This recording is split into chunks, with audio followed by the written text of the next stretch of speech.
repeat it. Yeah. And it's gonna be real cool. But I forgot. Well. If it isn't Z and the rejects. Hey Z, you're a fucking.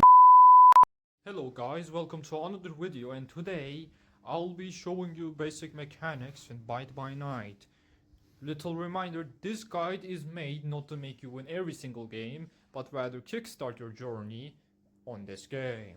So let us begin. Alright, so I'm gonna explain this incredibly fast. Killer kills people, survivor survives till 6 AM, and when you survive to 6 AM, one of the exits will open in the specific map. And you just have to get out of there through that exit and you win the game. However, after the 6 AM section happens, you were only given 30 seconds to escape, so you should hurry your ass. To speed up the timer, as survivor, all you gotta do is just do tasks.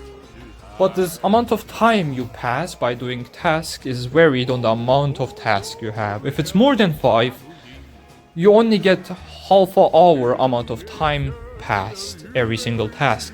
However, if it's less than 5, you will only get 1 hour from each task you do. And if you complete all the tasks, the time will immediately go to 4:30 AM. Pretty straightforward. Byte by Night's stamina system for killers is much more different compared to the other games. Unlike other games where the killer either runs faster or has more stamina than the said survivor, they are partially slower and have less stamina. So how do they catch up to you?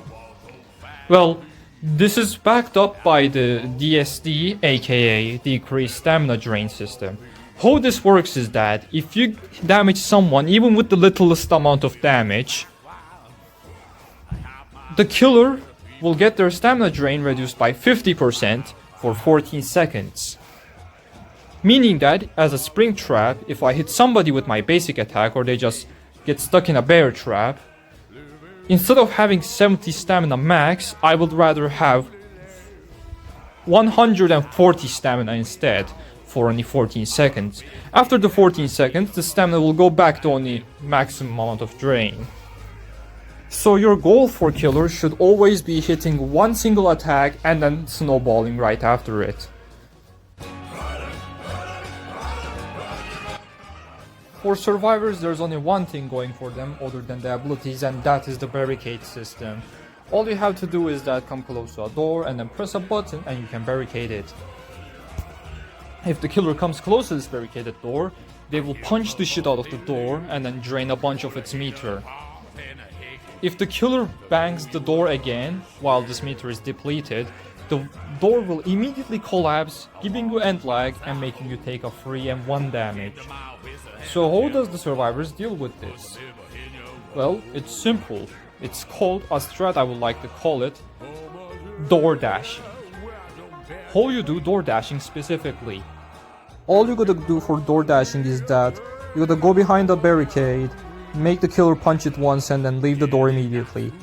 Since the door has a hitbox upon opening it, it stuns the killer for half a second while doing so, making you restart your chase. This footage is an old example, so don't let it fool you. Right after doing this barricade trick, your barricade cooldown will be set for 8 seconds, preventing you from using any barricades. So only use this when you think it's important to you.